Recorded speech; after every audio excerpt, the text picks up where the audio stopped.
Hello students, our topic is bone. We will discuss bone under these headings.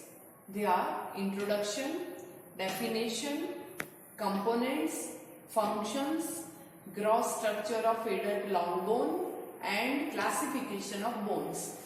Starting with introduction. Skeleton. We all know skeleton include bone and cartilages. Here you can see the whole skeleton.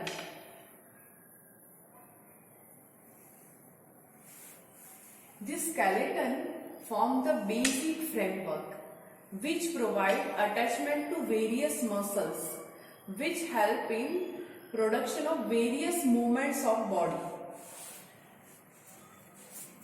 Coming to synonyms, in Latin os and in Greek we have osteon. So you must be aware of terminologies like osteology, which is study of skeleton system, osteomalacia, osteoarthritis, which are diseases of bone. Coming to number of bones. So in infant, number of bones are 270 and in adult, number of bones are 206. Why? Because as age advances, the bones fuses together. Like in infant, two halves of mandible fuse together and form this adult mandible. Then in infant, hip bone is in three portions like ilium, ischium and pubis that fuses together and form adult hip bone. Okay.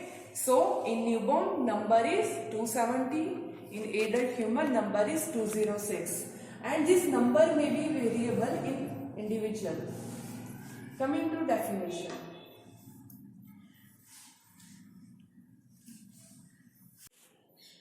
Before coming to definition, we should know four basic types of tissue. Four basic tissues are first epithelial tissue, second connective tissue, third muscular tissue and fourth is nervous tissue. This bone is one of the connective tissue, but it is specialized connective tissue, not ordinary. In ordinary connective tissue we have cells and matrix. Bone is specialized connective tissue because in matrix we have calcium salts. So bone is specialized connective tissue. Now coming to definition. Bone is specialized, constantly changing connective tissue composed of cells and dense intercellular matrix impregnated with calcium salts and numerous blood vessels. Okay, so that was definition. Coming to next topic, which is components of bone. As we know, there are two. First is cells and another is matrix. Cells are of four types. First is osteoprogenital cells, osteoblasts, osteocytes and osteoclasts. These osteoprogenital cells, they are pluripotent stem cells which are derived from the mesenchyme. These osteoblasts, they are precursors of these osteocytes and these osteoblasts, they are bone forming cells. Third one is osteocytes. They synthesize alkaline phosphatase to maintain bone calcification. Fourth is osteoclast. They are helping in bone resorption by removing extra organic and inorganic components. Okay, so these are four cells. Now matrix. Matrix is made up of two things. 2/3 inorganic calcium salts and 1/3 organic connective tissue. In 2/3 inorganic calcium salts, mainly calcium phosphate and calcium carbonate salts are present. And these calcium salts provide hardness and rigidity to bone. These organic connective tissue is made up of collagen type 1 fibers. They are type 1 collagen fibers. Okay. They provide toughness and resiliency or flexibility to bone.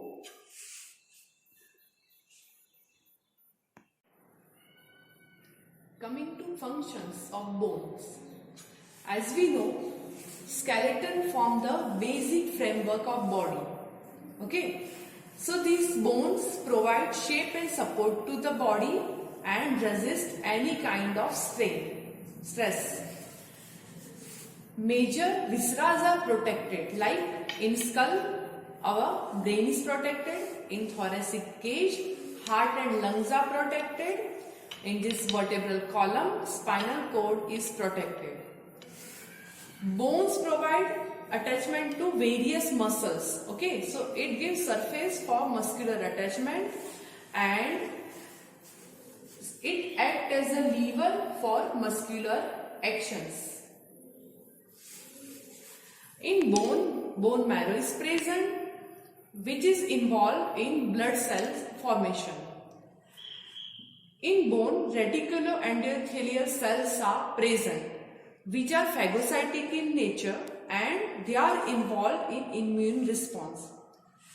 Bone store 97% of body calcium and phosphorus. Around nose, larger paranasal air sinuses are present. Okay, so these are maxillary air sinuses, these are frontal air sinuses.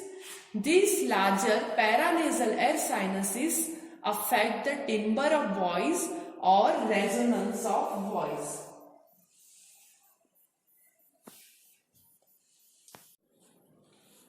Coming to next topic, which is gross structure of long bone.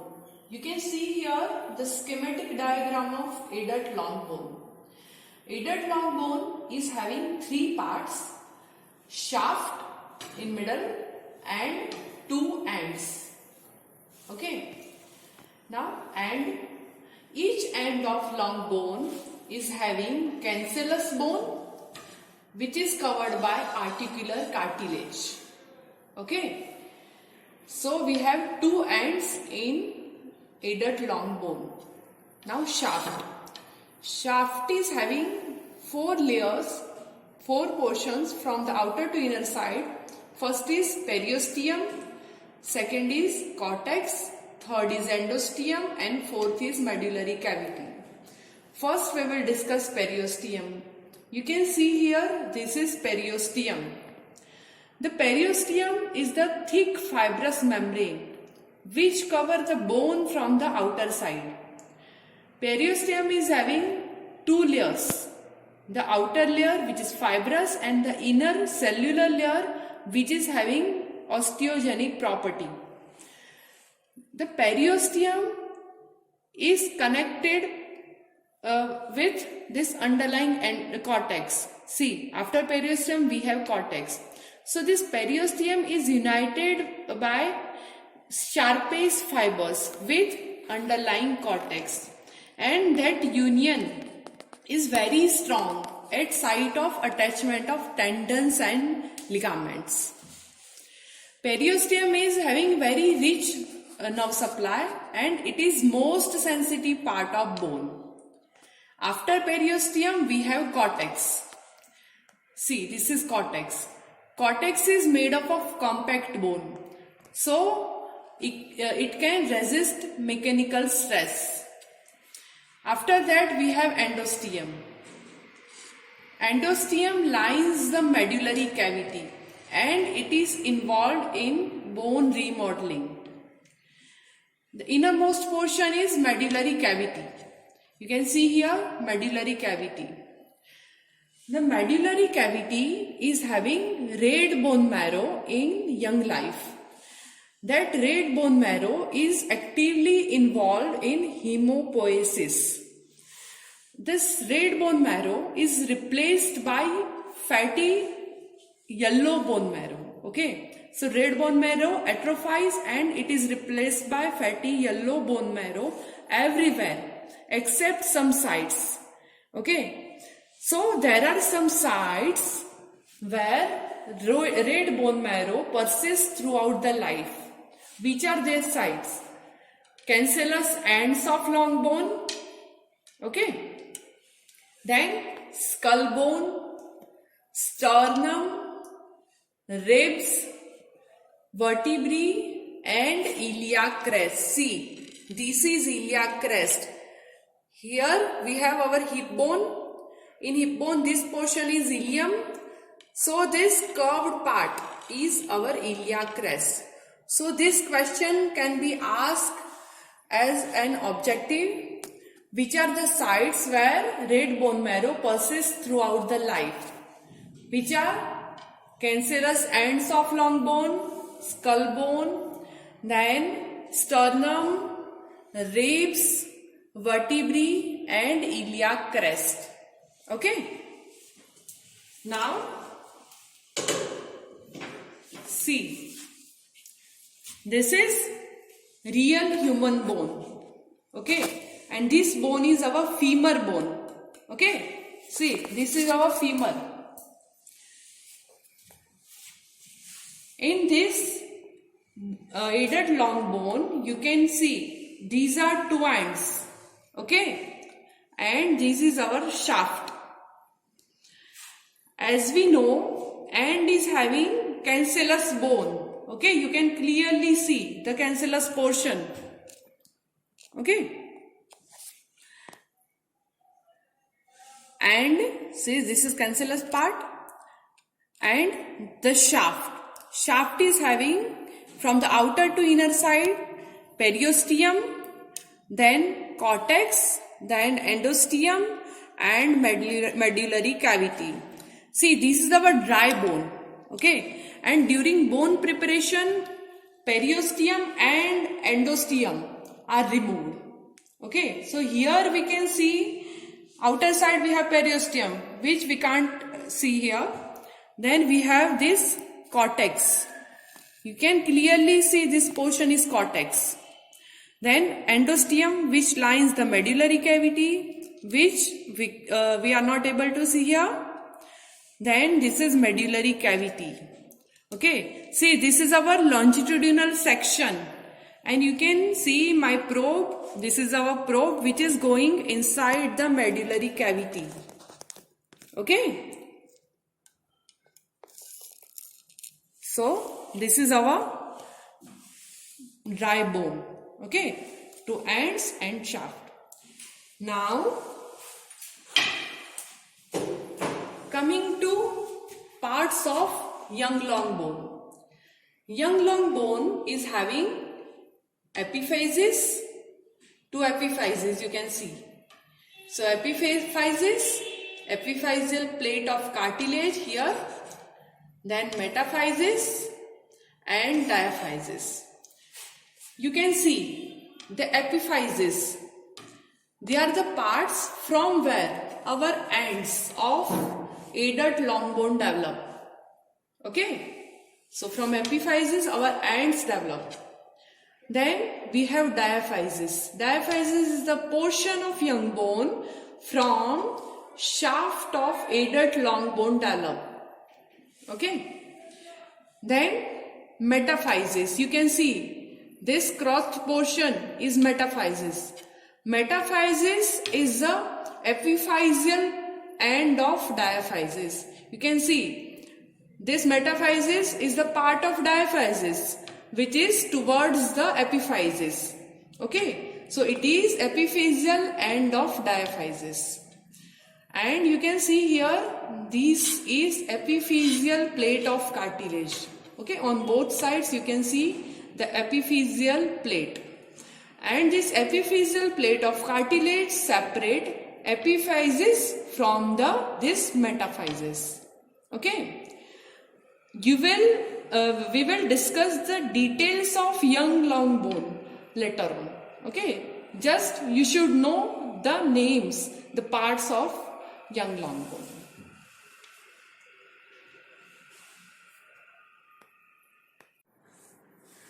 Coming to classification of bone, which is very important. There are 4 types of classification. First is according to shape, Second is according to development, which is developmental classification. Third is according to location of bone, that is regional classification. Fourth is according to structure, that is structural classification.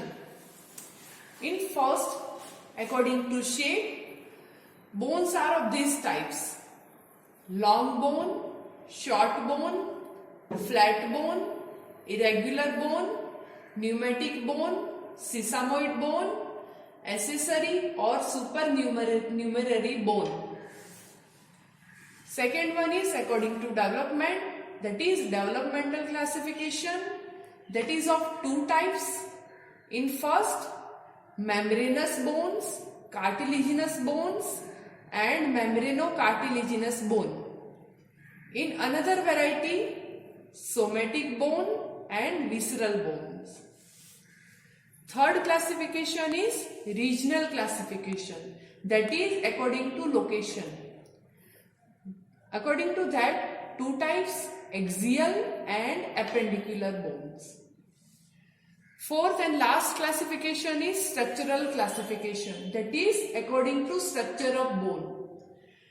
According to that, macroscopically and microscopically. In macroscopically, bone can be of two varieties, compact bone and cancellous bones. Cancellous bones are also known as spongy or trabecular bones. We have already seen this compact and cancellous bone in that longitudinal section of long bone. Second variety is microscopically classification, that is of five types. First is lamellar, woven, fibrous, dentine and cement.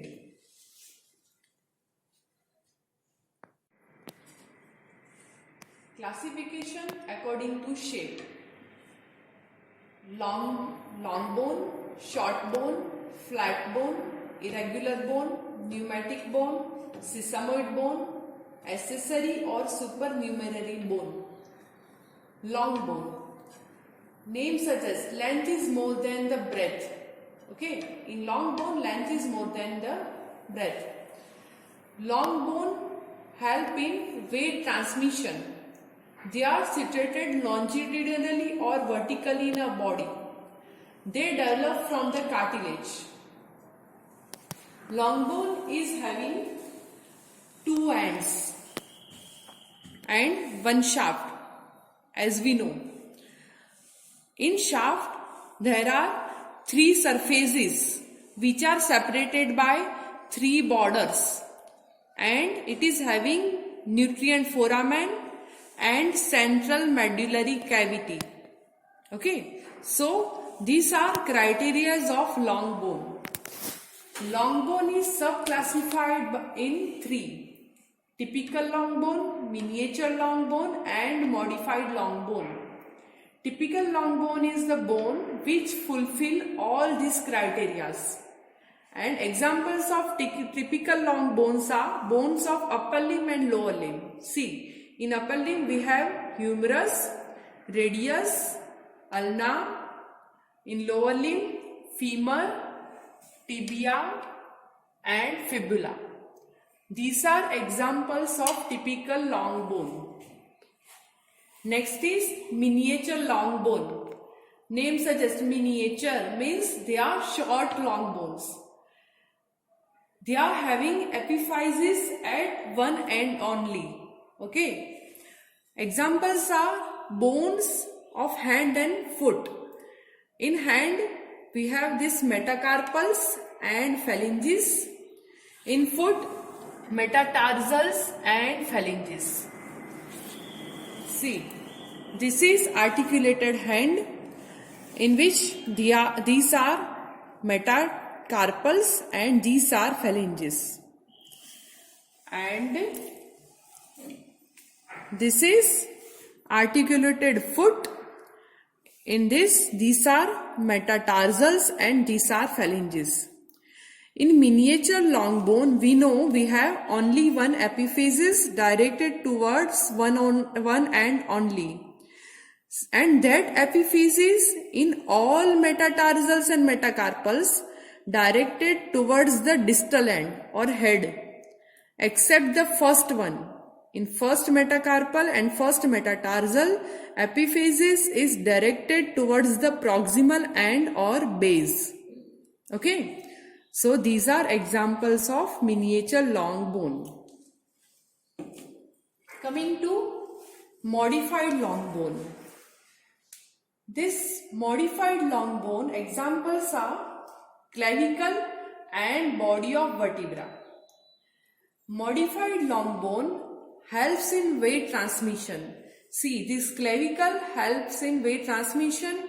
Of this, it transmits the weight of upper limb towards the axial skeleton. Okay. This clavicle do not fulfill all criteria of long bone. Like it is situated horizontally in a body. Long bone should be vertically. This is only long bone which is situated horizontally. In clavicle, there is absence of medullary cavity. Normally, medullary cavity should be present. This clavicle ossify from the membrane. Generally, long bone ossify from the cartilage. Okay. But it helps in weight transmission. That's why it is included in modified long bone. Then for the same reason of weight transmission, our body of vertebra. See, this is our vertebra and this is body of vertebra. That is also included in the modified long bone. Okay. So that was about the long bone and its 3 subclassification. Now next one, short bone. Name suggests it is short. It is cubical in shape. It is having 6 surfaces. Okay. Examples are our carpals. Okay. Carpal bones and our tarsal bones. Okay. See, in this articulated hand, you can see these are our carpal bones, and in this articulated foot, you can see these are our tarsal bones. These are short bones. Okay, they are cubical in shape and they are having 6 surfaces. Out of these 6 surfaces, 4 surfaces are articular and 2 surfaces are non-articular. Okay. Now next is flat bone. Flat bones are bones which take part in formation of bony cavities around important organs, like brain is protected by skull. Okay, so this vault of skull, that is example of flat bone. Then this sternum, ribs and scapula, which is example of flat bone also. See, this is our scapula. Okay, which you can't see in that skeleton. This is right-sided scapula, which is example of flat bone. And this is vault of skull. Okay. See, in flat bone, we have 2 plates of compact bone. Okay. And 2 plates of between 2 plates of compact bone, we have intervening spongy bone. And in this skull vault, the spongy bone is replaced by diploid. Okay, so you can clearly see 2 plates of compact bone and between that spongy bone, here diploid. Okay, diploid is having many blood vessels.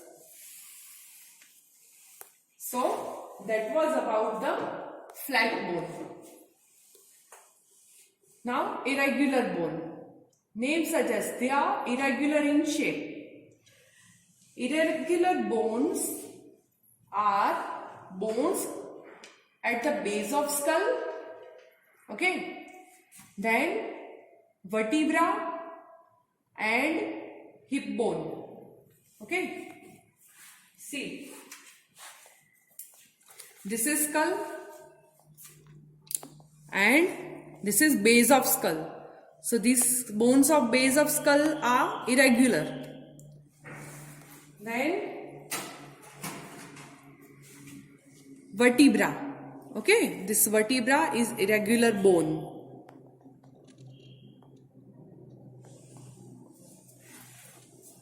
Then our hip bone. Okay, hip bone is also example of irregular bone.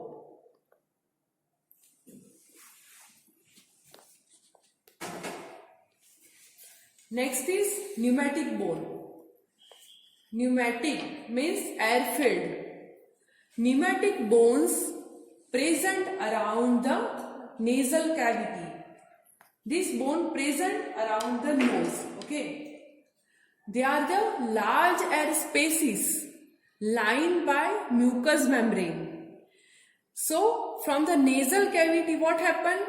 There is evagination of mucous membrane, and then we have this formation of pneumatic bones. Examples are maxilla.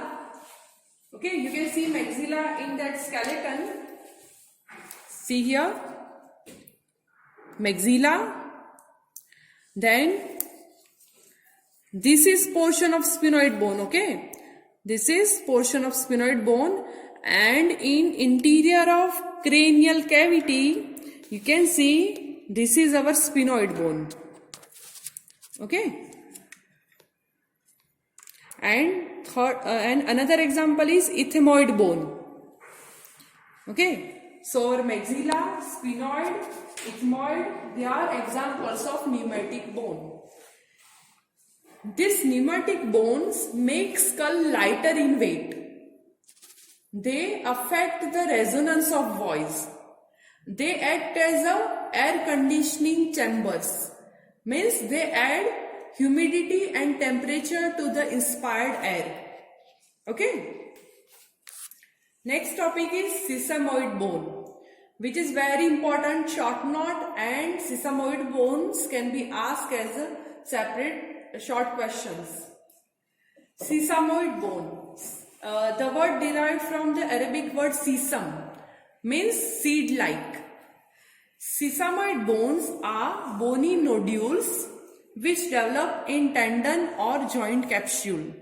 See, this is our patella. Okay, patella is the largest sesamoid bone. Okay, and another examples of sesamoid bones are fibula, then pisiform. This patella, see, in this skeleton, these are patella. Okay. This patella develop in tendon of quadriceps femoris, the muscles of front of thigh. Okay. And fibula. Fibula develop in tendon of lateral head of gastrocnemius. Then another example is our pisiform bone. See, pisiform bone. In this articulated hand, this P shape, okay, this small P shaped bone is pisiform bone, okay, which develop in tendon of flexure carpi ulnaris. So, patella, fibula, pisiform, these are examples of sesamoid bones. One bone, rider's bone, is also included in sesamoid bone. That rider's bone develop in horse riders in tendon of adductor longus muscle. Okay. This sesamoid bone, as we know, sesamoid bone present in the tendon or joint capsule. Okay. So this sesamoid bone, see this patella, sesamoid bone develop in tendon of muscle which are subjected to constant friction during joint movement. Okay. And which are the peculiarities of sesamoid bones? As we know, first is it develop in tendon. Okay. Then it ossify after birth. Then absence of periosteum and absence of Haversian canal. These are peculiarities. Which are functions of sesamoid bones? Sesamoid bone resist pressure and it minimize the friction. Means it minimize the friction between tendon and bone during joint movement. Okay. It helps in maintaining local circulation by protecting underlying vessels. And we know sesamoid develop in tendon of muscle. So it alters the direction of pull of muscle. So these are some functions of sesamoid bone. Sesamoid bone is very important. Next one is next type is accessory bone or supernumerary bone. Accessory means they are not normally present. These accessory bones develop as an extra center of ossification or ununited epiphysis. See, this is our skull bone and this is posterior side, and you can see this is lambdoid suture. In this suture you can see this is one sutural bone. Okay, sutural bone, which is also known as Wormian bone, and this developed from an extra center of ossification. Okay, another example of accessory bone are os trigonum and os vesalianum. See, this is our articulated foot, and this is one of the tarsal bone, that is talus. Okay. In talus, this is posterior tubercle of talus. See, this is posterior tubercle of talus. It may remain separated. Means if it remains separated, then it will form our os trigonum. This is our fifth metatarsal bone. This is tuberosity or styloid process of fifth metatarsal bone. If it remains separated, and then it will form our os vesalianum. Okay, which is example of accessory bone. And another example of accessory bone is patella cubitis. This is ulna, and this is olecranon process of ulna, which form the point of elbow. If epiphysis for the olecranon process of ulna remains separated, then it will form patella cubitis. Okay.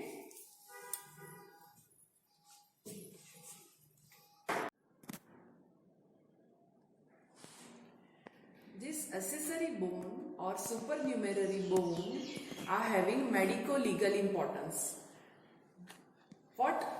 We have to differentiate this accessory or supernumerary bone from the fracture. How? Accessory bones are often bilateral, fracture is generally unilateral. Then margin of this accessory bone is smooth, and margin of fracture, that fracture margin of that particular segment is generally irregular. And in fracture there is process of healing. During process of healing there is formation of callus, and callus is absent in case of accessory bone. Okay, so we have to differentiate the fracture segment from the accessory bone. First we will discuss regional classification. Regional classification is according to position of bone.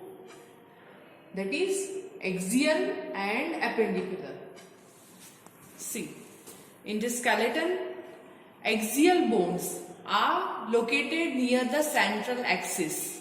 Okay, so it includes skull, thoracic cage, vertebral column, and this hyoid bone. Okay, hyoid bone, which is present at the junction of head and neck. Okay, and ear ossicles.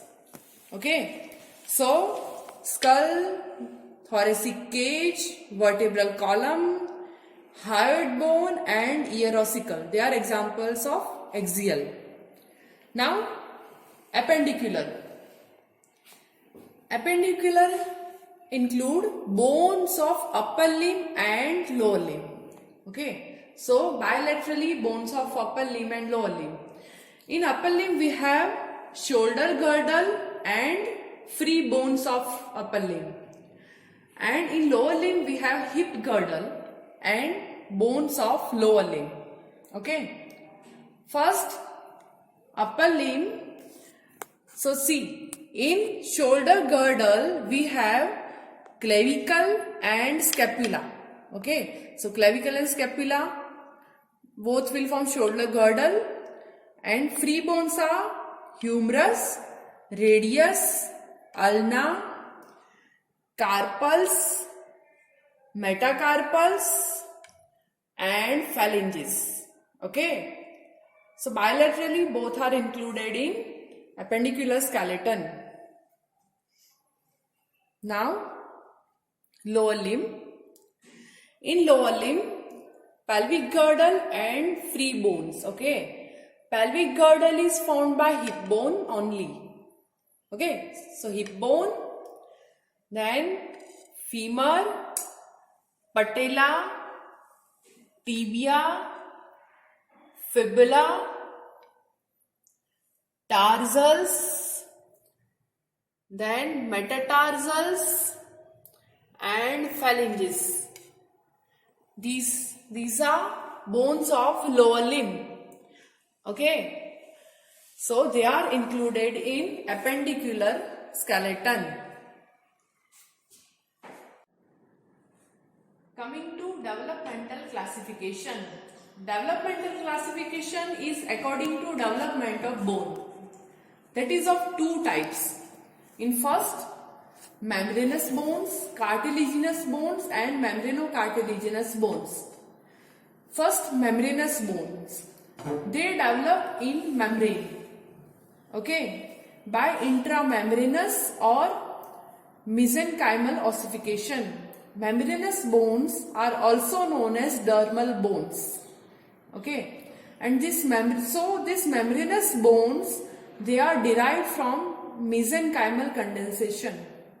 Examples of membranous bones are bones of skull vault. Okay, this is skull vault or skull cap, and bones of facial skeleton. Okay, so bones of skull vault and bones of facial skeleton are examples of membranous bones.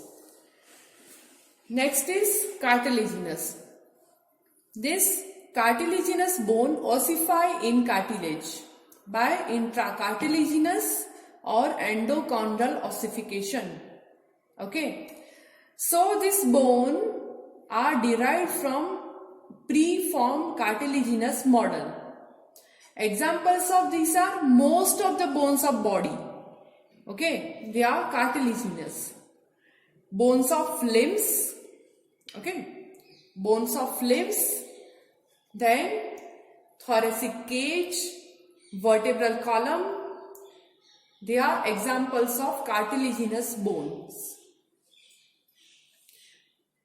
Next is membranocartilaginous bones.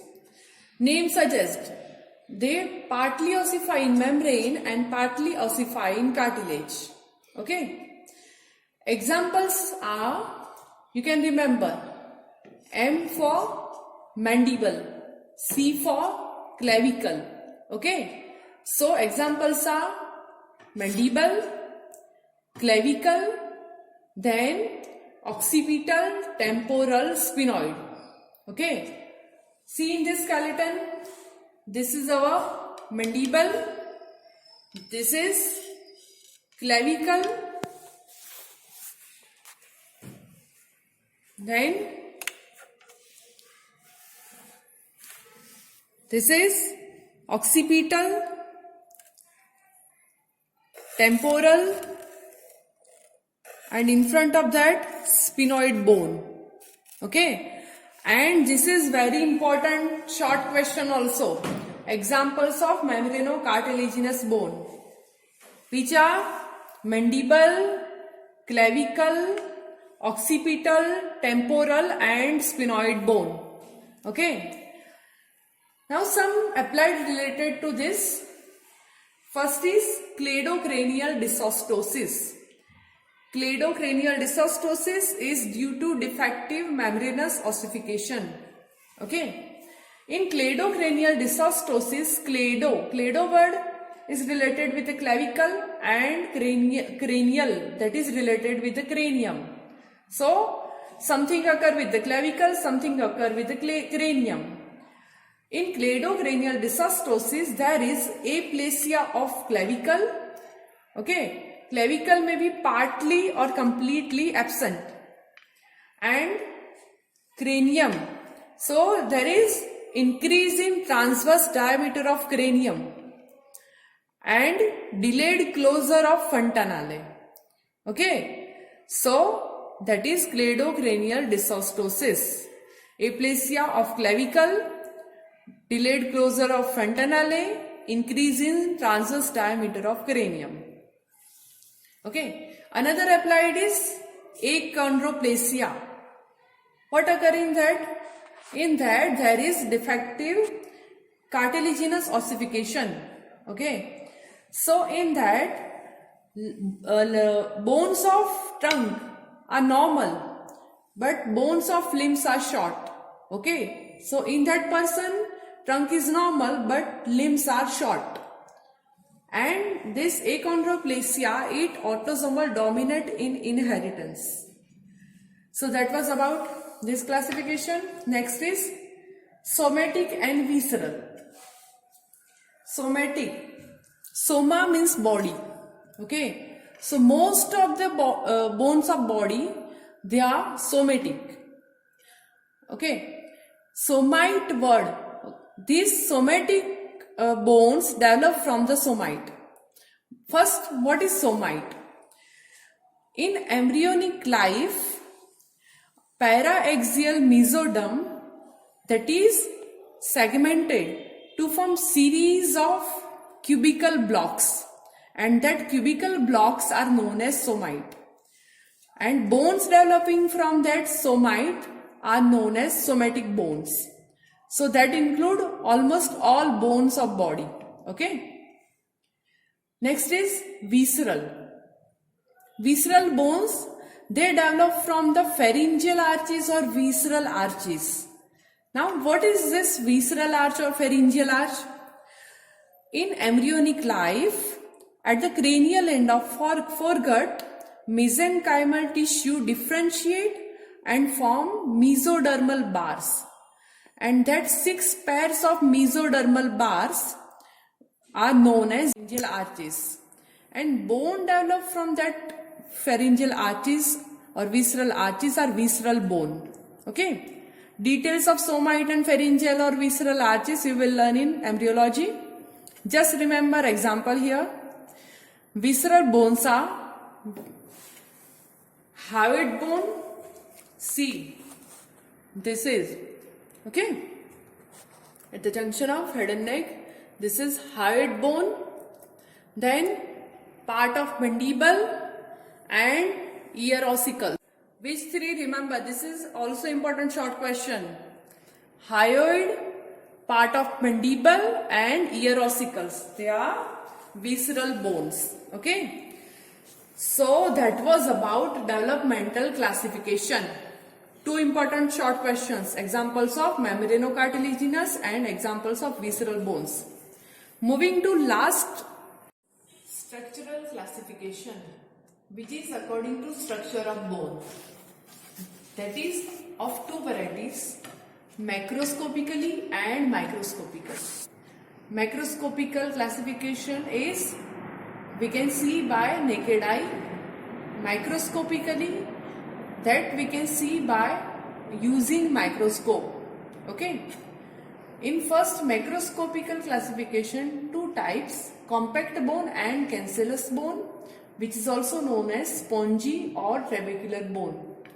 Compact bone is dense and ivory-like, which is best developed in cortex of long bone. Okay, we know this section, that is longitudinal section of femur. Okay, longitudinal section of long bone, and in that this is our cortex. So cortex is, this compact bone is best developed in cortex of long bone. Okay, and this compact bone is adaptation to the bending and twisting forces. Next is cancellous bone, also known as spongy or trabecular. Cancellous bone is open in texture. Okay, and name suggests it is having trabeculae. Okay, so these are trabeculae. So these are trabeculae, and trabeculae can be of three types. This meshwork can be of three types. First can be meshwork of rods and plates, or meshwork of plates. Okay, and between this trabecular meshwork there are spaces which contain bone marrow. Okay, so bone marrow containing spaces are present, and we know from the section, this is our cancellous bone, okay, or spongy bone. And where it is present? It is present at the end of long bone. Okay, so sites for cancellous and compact bone. Cancellous bones are present at the end of long bone. It is extremely spongy. Okay, and compact bone is present in the shaft, in the cortex of long bone. Next is macroscopically. Macroscopically, bone can be of five types: lamellar, woven, fibrous, dentine and cement. Lamellar bone. Lamella means thin plate. Okay, thin plate of bony tissue is known as lamella. Most of the human bones are lamellar in nature. Either they are compact or cancellous. Okay, so both compact and cancellous are lamellar in nature. In compact bone, see, this is microscopical diagram.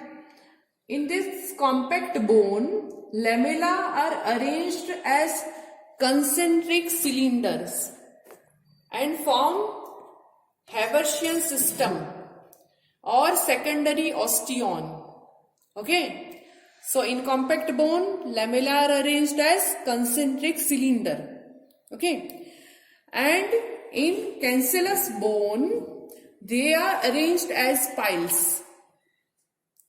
Okay, so that was about lamellar bone. Most of the human bones are lamellar. Woven bone. Woven bone is present in the fetal life, at the fracture repair sites, and also in the cancer of bone. Fibrous. Fibrous bone is present in the young fetal life. Okay, and it can be present in the reptiles and amphibians. It is present. Dentine and cement. This dentine and cement are present in teeth. Okay. Important thing you have to remember, difference between compact and cancellous bone. Okay. Compact bone is dense ivory-like. Cancellous bone is extremely spongy. Okay. Where compact bone is present, we know, in the cortex of long bone.